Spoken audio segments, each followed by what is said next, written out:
Actuel media jabarani filɛbagaw aw bisimila dɔgɔkun kibaru kɛnɛ kan kunnafoni kumabaw kɔnɔna filɛ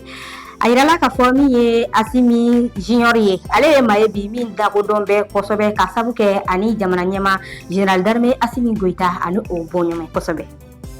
Lafiyabugukaw fɛ yen nɔ kalanso caman ɲɛmaw falenna min kɛra dusumankasa ye maa dɔw bolo minnu ni olu y'a yira k'a fɔ ko nin kɛra wale min a ma bɛn.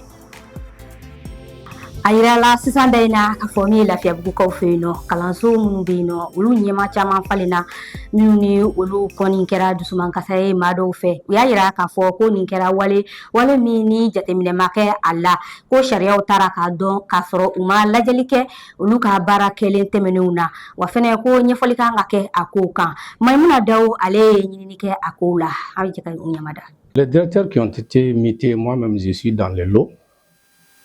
Et moi personnellement, ça ne m'a pas plu. Kalanfaw ka baara yɔrɔ yɛlɛma dɔ kɛra Lafiyabugu kapu fɛ ni o ye école directeurs ye olu ka mutation o min kɛlen no sababu ye ka ŋunuŋunukan caman lawuli ani faamuyabaliya caman sabula maa caman de y'u ka dusumankasa yira ka kɛ ni nin baara yɛlɛma ye olu ka faamuya la u ye cɛsiri ani wulikajɔ min kɛ o ma ta ba la. Bon, je trouve ça vraiment c'est une agression à l'endroit de certains professeurs qui tunya yɛrɛ la ni hakili la baga kɛra lakɔli karamɔgɔ dɔw ma sabula u ni maa minnu ka fari tɛ fi daga kelen kɔnɔ baga kɛra wa a binna olu de kan nin y'a san 15 ye ne bɛ Cap Lafiya kalanso Aminata Job wili la nin y'a siɲɛ fɔlɔ ye ne ka nin ɲɔgɔn ye. Mutation de plus de 80% des directeurs de l'établissement. Bon, il y a plus de 10 jours maintenant, et lorsqu'on a été appelé par le DECAP. A bɛ tile 10 bɔ DECAP ye an wele CAP la maa si kun ma sigi ni yɛlɛmali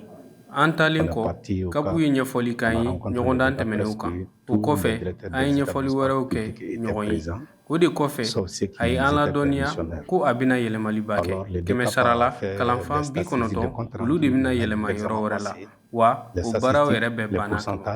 Des établissements publics, les 90% maintenant sont déjà mutés. Il a même déjà fini avec le projet de mutation. Kasoro kalanfa dɔw tɛ ni yɛlɛmani ye kojugu la barisa olu b'a sɔrɔ k'a fɔ ko opportunité kura de don wa k'a bɛ se ka na ni kokuraw caman ye o ye Salifu Jigini hakilina ye ni ale ye école publique Madane Toura o directeur kɔrɔlen ye ni ale ye école publique Madane Toura ye o directeur kɔrɔ ye min fɛnɛ ka cakɛda yɛlɛmana ale bolo ni yɛlɛmani bɛna se ka kɛ sababu ye ka yɛlɛma caman de don an ka kalanko taabolo la hali ni o y'a sɔrɔ u bɛna gɛlɛya dɔw sɔrɔ a kɔnɔna na. C'est une mutation et un redéploiement. Bon, danfara min bɛna don a ko la o de ye ne bɛna bɔ yɔrɔ min na yɔrɔ kɔrɔ don san o san dɔ bɛ bɔ jama la ka taga nka ne bɛna taa yɔrɔ min na jama ka ca o yɔrɔ la mɔgɔ sugu bɛɛ dun bɛ a yɔrɔ la o dɔrɔn de jɔrɔ bɛ yen. Qu'on a pas dû rencontrer là-bas, mais avec l'expérience on saura surmonter certainement. O la mun kelen de y'a to ni Lafiyabugu kapu ɲɛmaw ye ni yɛlɛmali in boloda. Et les raisons qu'il a avancées, il dit que plus. A ye kun min fɔ ko ni kalanfa mɛnna kalanso min na ani karamɔgɔ bɛna deli kosɛbɛ o bɛ se ka kɛ sababu ye ka dankari baara kɛko ɲuman na o la yɛlɛmali baaraw bɛɛ banna ka ban. Ne sera pas muté, mais les 90% quand même, le travail est déjà fait. Lakɔli karamɔgɔ dɔw ka fan fɛ ɲɛfɔli min dira olu ka ɲɛmaw fɛ o t'a kun bɔ barisa olu b'a sɔrɔ k'a fɔ ko walasa ka yɛlɛmali don baara la k'a bɛ kun caman de demander o la u b'a fɛ ɲɛfɔli kɛrɛnkɛrɛnnen ka kɛ u ye togo min na u bɛ se ka faamuyali sɔrɔ ni yɛlɛmali ko in na. Et d'ailleurs, la cause seule du DECAP, c'est les raisons pour lesquelles les raisons qui l'avaient motivé à faire cette mutation. CAP ɲɛma kelen de b'a dɔn kun min ye ale bila ni yɛlɛmali kɛli la ne bolo ɲɛnawolomaliw b'a la barisa ani kalafan minnu ka di olu sen ma ye ni yɛlɛmali la. Pour les rendre compte, c'était des comptes à rendre. Honnêtement, moi, je n'ai pas apprécié cette mutation. Je n'ai pas apprécié quand même. Le DECAP, il est dans son droit. hali ni o y'a sɔrɔ DECAP sago bɛ a ka baaraw la ni yɛlɛmali tɛ ne fɛla ko ye ɲinɛ anw ka kalanso ye baara caman kɛ ɲɔgɔndanw na basi foyi tɛ nka tunya yɛrɛ la ne ma kun ye ni yɛlɛmali la. Franchement, je ne vois pas la raison quoi. Je ne vois pas la raison. Yɛlɛmali hakilina yɛrɛ kɔfɛ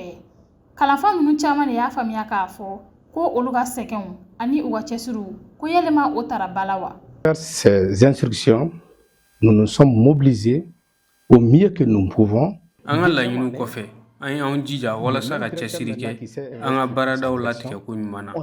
San 2 o kɔfɛ o maa kelenw nana ka na yɛlɛmali don kow la. Dɔw taara u yɛrɛ sɔrɔ yɔrɔ dɔw la hali direction tɛ yen nka yɛlɛmali fisayara dɔw fɛnɛ ma barisa olu nana u yɛrɛ sɔrɔ yɔrɔ sabatilen na. Ils sont venus dans des établissements où vraiment tout va très bien. Lafiyabugu kapu la nin baara yɔrɔ yɛlɛma ye ni o ye remaniement ye a kɔni kɛra sababu ye ka fɛn caman de lawuli. Faamuyabaliya yɛlɛmali teliyali o bɛ maaw bila k'u yɛrɛ ɲininka fɛn caman. O kama u mago bɛ ɲɛfɔli jɛlen na togo min na u bɛ se ka faamuya sɔrɔ nin ko in na o min bɛna to u bɛna se k'u jija ni k'u cɛsiri u ka baara latigɛ ko ɲuman kɔnɔna na kalan waatiw la. Enu jaabi ye masiri fɛn ye min kanu mɛn bi kosɛbɛ dɔw b'a kɛ diyaɲɛ kama dɔw b'a kɛ masiri kama wa dɔw yɛrɛ fana b'a kɛ ladala jamajɛrɛw olu kama ayiwa min ye ɲɛdakura dili ni baara in ma ani a saniya walew matarafali baaraw la Zeynɛbu Gaye ye ɲɛsin kɛ o kuma an ka jɛ k'a ɲamada. Hali n'o y'a sɔrɔ a kɛli farikolo la ni maa caman kɛlen don k'o kɛ kojugu ye o n'a ta bɛɛ tatouage ye fɛn ye min kanunen don kosɛbɛ cɛw ani musow fɛ an ka jamana kɔnɔ kun caman kama. Maa caman kɔni b'a kanu ka taa ɲɛgɛn kɛ u fari la baw ɲɛgɛn kelen kelenna bɛɛ lajɛlen bɛ kuma. Maa dɔw fana b'a kɛ u fari la a kanu kama dɔw fana b'a kɛ farikolo masirila dɔ ye. An bɛ wagati min na i ko sisan yɛlɛma caman kɔni donna fɔlɔ tatouage kɛcogo ani sisan taw kan. N bɛ se k'a fɔ an y'a daminɛ 3 ans 4 ans ɲɔgɔnna bɔ avant kun bɛ a kɛ ni fɔlɔfɔlɔ baara kɛcogow de donc an commencera k'a moderniser a 3 ans 4 ans ɲɔgɔnna bɔ donc sisan ka machine moderniser an yiri original san bon sisan wagati min i b'a sɔrɔ mɔgɔ original ma mɔgɔ tɔgɔw ni u jarabi ni mɔgɔ minnu bɛ ɲɔgɔn fɛ sisan i b'a sɔrɔ mɔgɔw b'o tɔgɔw de kɛ ka caya ani baw tɔgɔw bɔ sisan nin wagati in na o kow de ka ca kosɛbɛ cɛw b'a kɛ ka caya musow b'a kɛ ka caya mais généralement i b'a sɔrɔ n bɛ ka tɔgɔ min fɔ ta i b'a fɔ i ni mɔgɔ min ɲɔgɔn fɛ k'o tɔgɔ sɛbɛn musow de ka kɛ ka di k'o kɛ ka caya ka tɛmɛ cɛw kan. Tatouagekɛla dɔw fɛ ɲɛgɛn fɛn o fɛn bɛ kɛ farikolo la a ɲɛgɛn bɛɛ lajɛlen bɛ kuma wa a ɲɛgɛnbaga dɔw fana y'a yira ko tatouage kɛli farikolo la k'o t'a yira k'i ye delekan ye walima k'i ma mara. En fait, tatouage in filɛ nin ye tatouage bɛɛ tɛ tatouage yɛrɛ kɔrɔ dɔn en fait c'est comme a bɛ kuma de quoi c'est comme message de don quoi tatouage yɛrɛ bɛ i n'a fɔ kɛkun de b'a la quoi mais dɔw bɛ olu b'a kɛ ko k'a ka d'u ye sinon tatouage yɛrɛ bɛ kuma de c'est comme ko dɔ kɛr'i la ka tɛmɛ ou bien ka mɔgɔ dɔ banna i n'olu kɛ quoi dessin bɛ dessin na kɔni ni ne y'o ye kɔni ne bɛ joie yɛrɛ de parce que i n'a fɔ dessin kɔrɔman dessin min bɛ kuma quoi. Mɔgɔw m'a faamuya fɔ cogo min an ka société kɔnɔna la tatouage ni mɔgɔw yɛrɛ ka foyi tɛ kelen o labɛn bɛ se ka fɔ masiri dɔrɔn de don donc olu masiri sugu de don ani mɔgɔw ani ka i yɛrɛ ka ko cogoya foyi tɛ kelen a tɛ mɔgɔ kɛ dɛlɛŋɛ a tɛ bali k'i ka silamɛya kɛ a tɛ bali k'i ka diinɛ kɛ foyi quoi mɔgɔw bɛ k'a ye cogo min na ani olu tɛ kelen. Hali ni o y'a sɔrɔ maa caman b'a kɛli kɛ kojugu ye o n'a ta bɛɛ ni client in b'a ka kanu yira an na. A ka di n ye dɔrɔn ka tatouer dɔrɔn ma depuis 15 ans kun ka di n ye mais n y'a to n ye 20 ans sɔrɔ n nana tatouer ne m'a ye mɔgɔ la kanu bɛ ne n'a ka kɔrɔ yɛrɛ de. Farikolo masirila kɔfɛ tatouage ye fɛn ye fɛrɛ kan ka ta min na kosɛbɛ sani i ka kɛ i farikolo la walasa an ka faamuyali caman sɔrɔ o ko la an wulila ka se dermatologue dɔ ma yaasa k'a fɛrɛw a n'a kɔlɔlɔw dɔn. Kan tatouage mun bɛ kɛ machine na n'a dabɔra ka mɛn walima ka to yen badabada farikolo la o tatouage kɔlɔlɔw bɛ tali kɛ fɛnba fila la a fɛn fɔlɔfɔlɔ ye min o ye infection ye tatouage ninnu f'i ka dɔn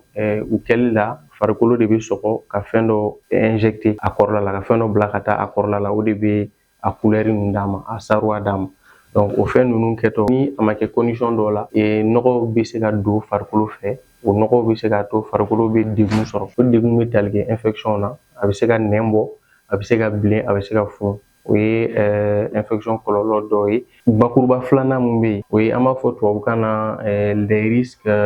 allergiques ou cicatriciels o ye k'a dɔn k'a fɔ farikolo bɛ ɲugun fɛn dɔw la mɔgɔw farikolo tɛ kelen dɔw farikolo bɛ ban fɛn caman na produit minnu bɛ utiliser tatouage kɔnɔna na o produit bɛ se ka kɛ a kɛra karisa la karisa a fari tɛ sɔn a la donc farikolo bɛ a yira a ka nisɔngoya yira ni taamasiyɛn camanw ye dɔw fana farikolo joli sumada o bɛ ɲugu bɔ o ɲugu n'an b'a fɔ o ma ko keloïde o fana bɛ se ka na n'a sababu yanni i k'a ɲini ka tatouage kɛ i kan k'a dɔn fɔlɔ k'a dɔn ko maa dɔw bɛ yen tatouage bɛnnen tɛ olu fari la i b'a lajɛ fɔlɔ dɔgɔtɔrɔ kunda n'a sɔrɔ e b'o maa ninnu fɛ o maaw ye jɔn ye muso kɔnɔmaw b'o la minnu farikolo kɛlɛkɛdenw dɛsɛra o mɔgɔw b'o la k'a dɔn fana mɔgɔ minnu bɛ yen ni farikolo bana kɛrɛnkɛrɛnnen dɔw b'u la n'u fari tɛ sɔn fɛn caman na n'u fari ye ɲugutɔ fari ye o tigilamɔgɔw kan ka ɲini k'a dɔn est-ce que bana mun bɛ na n farikolo ye farikolo suguya jumɛn ye n'a sɔrɔ a bɛ se ka tatouage kɛ i bɛ se ka jantoli mun kɛ o ye i ka sɛgɛsɛgɛ k'a dɔn n bɛ taa tatouage kɛ jɔn fɛ a ka kɛ maa ye maa mun fana accréditelen don n'an b'a fɔ o ma maa mun ka baara bɛnnen don a ma n'a bɛ baara kɛ ni tatouage sariyaw kɔnɔna ye tatouagekɛlaw kan ka fɛɛrɛ minnu tigɛ ani dabali minnu tigɛ walasa kɔlɔlɔ foyi kana se u ka clientw ma olu bɛ tali kɛ sanuya la sanuya bɛ tali kɛ mun na i bɛ matériel minnu utiliser minɛn minnu bɛ olu kan ka sanuya wa minɛnw bɛ yen fana minnu man ka kɛ mɔgɔ caman na minɛn kelen man ka kɛ ka mɔgɔ caman ka baara kɛ n'i y'a kɛ mɔgɔ kelen na o y'o bannen o bɛ fili donc kura bɛ dayɛlɛ ka kɛ mɔgɔ wɛrɛ la u yɛrɛ ka sanuya la baara kɛtɔ o bɛ tali kɛ gan donni na u bɛ tali kɛ yanni i ka tatouage kɛ i bɛ a tigilamɔgɔ fari yɔrɔ min kan ka tatouer i b'o sanuya kosɛbɛ yanni ka baara kɛ. San caman kɔnɔna na tatouage kɛli farikolo la o kɔni donnen don ba la kosɛbɛ an fɛ yan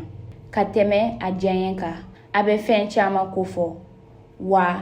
a kɛli farikolo la o bɛ fɛn caman yira bawo tatouage kelen-kelenna bɛɛ lajɛlen bɛ kuma nga sani i ka kɛ i fari la a ka kan i ka gɛrɛ maaw la minnu y'a kalan kɛ n'a dɔnniya bɛ u la ani i ka i janto n'a kɛli tɛ kɛ kɔlɔlɔ ye i ma kɛnɛya ta fan fɛ i farikolo la dɔnni a ɲɛdɔn a labaarali tatouage kɛlen don fɛn ye min man ka di kosɛbɛ wa ni maa caman bɛ fɛ k'a kɛ u farikolo la u caman kama. Bubakari Kulubali ni bɛɛ b'a dɔn ni Asimi Junior ye ale ye sifinnaka ye bi min dɔn bɛ kosɛbɛ ka sabu kɛ a ka bɔɲɔgɔnfɛya ye ni jamana ɲɛmaa Général d'Armée Asimi Goyita ye o kama o kɛra sababu ye ka da caman yɛlɛ Bubakari Kulubali ye Asimi Junior o kɔnɔna la min ye Abdulaye Mayiga ye ale ye bugunatigɛ kɛ nin ma kofɔlen in kan an ka jɛ k'a ɲɛmada. N'i y'a ye a siɲɛ fɔlɔ la a bɛ k'i kɔnɔ ko Asimi Goyita de don k'a sɔrɔ o tɛ. Bubakari Kulubali n'a bɛ wele ko Asimi Junior ale lakodɔnnen don kosɛbɛ bi na Mali kɔnɔna na k'a sabu kɛ ani Asimi Goyita bɔlen don. Nin bɔɲɔgɔnma in kɛra ma sababu ye ka tɔgɔ sɔrɔ ani ka lakodɔn Mali kɔnɔna na. An bɛ se ka bila minɛ min kɔnɔ o ye Ala ka minɛ de ye quoi parce que an bɛ yɔrɔ min na bi hali Asimi kɔrɔba yɛrɛ n'i kun ko ma ko o bɛ kɛ président ye a tun b'a fɔ ko tiɲɛ tɛ bon kana fɔ ko bɔɲɔgɔnma bɛna ye o la ko o fana mɔgɔ fana bɛna fɔ o ma ko Asimi Junior bon Ala ka baara dɔ quoi nka hali ne yɛrɛ tun ma sigi n'a ye quoi.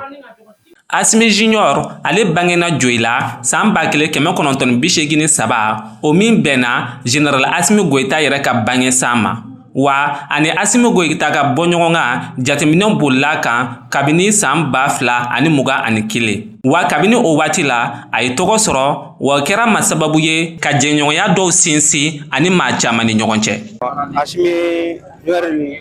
ne yɛrɛ telimani bolila ye a kanu bɛ n kɔnɔ an bɛɛ bɛ baara kɛ ɲɔgɔn fɛ fana n'an ye ɲɔgɔn ye an bɛ ɲɔgɔn baro a bɛ kuma caman fɔ ye an bɛ ɲɔgɔn laji moto boli n'a ɲɔgɔnna na an ta yɔrɔw an ka hakili to ɲɔgɔn na wala kanu kɔni diyara n ye an fana bɛ ka a kanu n'u ye an ka baara kɛ ɲɔgɔn fɛ. A bɛ baara min na a bɛ an ka ɲɛmɔgɔ min si tɛ nin a bɛ tiɲɛ kan wa o ye tiɲɛ kan parce que munna caman tɛmɛna mɔgɔ caman tɛmɛna bɔ ko in kɛlen i n'a fɔ yɛrɛko de quoi sisan an bɛ Mali kura de kɔnɔna na an bɛ ka sɛbɛ de fili Mali kan ka jɔ tan de n'an mana t'a la foyi t'a la. Asimi an bɛɛ y'a ka baara ye a nana Mali ko la bon anw yɛrɛ de ye Mali ye mɔgɔ min ko a b'a fɛ i ka ɲa i fana bɛ k'o tigi fɛ kama n kɛra Asimi fɛ ka tila k'a ladege ka bɔ ɲɔgɔnya Asimi Junior ani Asimi Goita ka nin bɔɲɔgɔn ma in ti dan foroba yɔrɔw dɔrɔn na. Hali ni taara du sɔrɔ i b'a sɔrɔ jɛɲɔgɔnyaw sinsinnen don k'a sabu kɛ o ye. Asim a ka bonya bɛ n kan. A ka fosi ma se ne ma. Ne ma se mɔgɔ si ma so in kɔnɔ. I y'a mɛn. A bɛ baara min na a bɛ mun na Ala ka a tɔgɔ duman d'a ma. Ala ka sankɔrɔta. Ala ka si ni kɛnɛya d'a ma. Ni dunan kɔnɔ Ala ka nɔgɔya ye. Asim bɛ jamana min kɔnɔ Ala ka jamana kolosuma. A ka waleya min diyara ne k'a daminɛ Asimi yɛrɛ ka di ne ye trop. Courage min bɛ ne bolo k'a kɛ a kana kɛ manamanamɔgɔ ye ten parce que mɔgɔ dɔw filɛ nin ye n'a fɔra ko nin ye Asimi Junior ye a bɛ se ka don manamanako da fɛ quoi. An kɔni an bɛ dugawu k'a ye dɔrɔn a kana don manamanako da fɛ. A ka jate dɔrɔn Asimi Junior y'a ye cogo min na maaba Junior fɛnɛ don quoi. Bibi na Bubakar Kulibali n'a lakodɔnnen don ni Asimi Junior ye ale ye moto taxi bolila de wa a filɛ ne ka sira min ta o kɛra ma sababu ye ka gɛlɛya caman sɔrɔ a ka baaradaw la. Circulation yɛrɛ la dɔw yɛrɛ b'u prouver que u tɛ se ka min fɔ Asimi u b'a fɔ ne o bɛɛ b'a la. Dɔw yɛrɛ delila ka taa ne lajɔ a jiginna ka taara i ka mobili dɔ ne ɲɛ ka jigin ko ne hakili la ko Asimi de ta ye Mali ya. Ne ko n bɛ kuma komi client tun bɛ ne kɔfɛ ne ko n bɛ kuma client ko ne kana kuma ko Ala kama ko ne kana kuma. Ne continue ka tɛmɛ o n'a ɲɔgɔnna caman dɔw yɛrɛ circulation na dɔw yɛrɛ bɛ mobili funu ka da i kan parce que e bɛ ka mɔgɔ min ladege o man d'u ye donc u tɛ o lasɔrɔ donc e min bɛ lasɔrɔ u b'a essayer ka dimi bɔ ɲini la quoi u bɛ kumalankolonw f'i ma donc u b'i lagosi u b'i nɛni yɛrɛ a bɛɛ b'a la quoi. Gɛlɛya ninnu kɔfɛ Asimi Junior ye nin sira min ta a kɛra a ma sababu ye ka nafa caman sɔrɔ a la wa a ye da caman fana yɛlɛ a ye Asimi Goita yɛrɛ sababuya la. Kɔfɛ n ye nafa sɔrɔ a la c'est à dire jamana kanu yɛrɛ o nafa dɔ ye fɔlɔ o ye nafa ye Ala k'a dan faamaw yɛrɛ n bɛ telimani boli n bɛ taa fan bɛɛ mɔgɔ tɛ n contrôler papier donna ta papier bɔra ta. O y'a nafa fɔlɔ ye. Ni taara baarakɛyɔrɔw la ni mago bɛ papier min na u bɛ n bonya président kama an bɛ nin k'i ye fana ye nafa dɔ ye a nafa ka ca quoi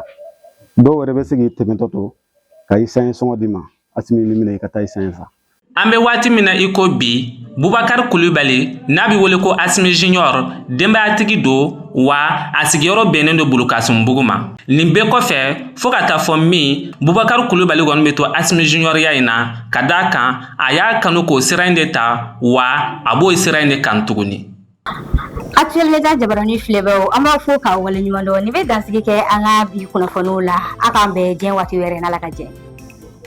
L'École supérieure de commerce ESC Mali School of Management, l'école qui forme les leaders de demain, elle se distingue comme l'une des meilleures écoles de commerce de la sous-région. ESC Mali est réputée pour l'excellence de ses formations qui préparent efficacement les étudiants à devenir des entrepreneurs et des managers compétents.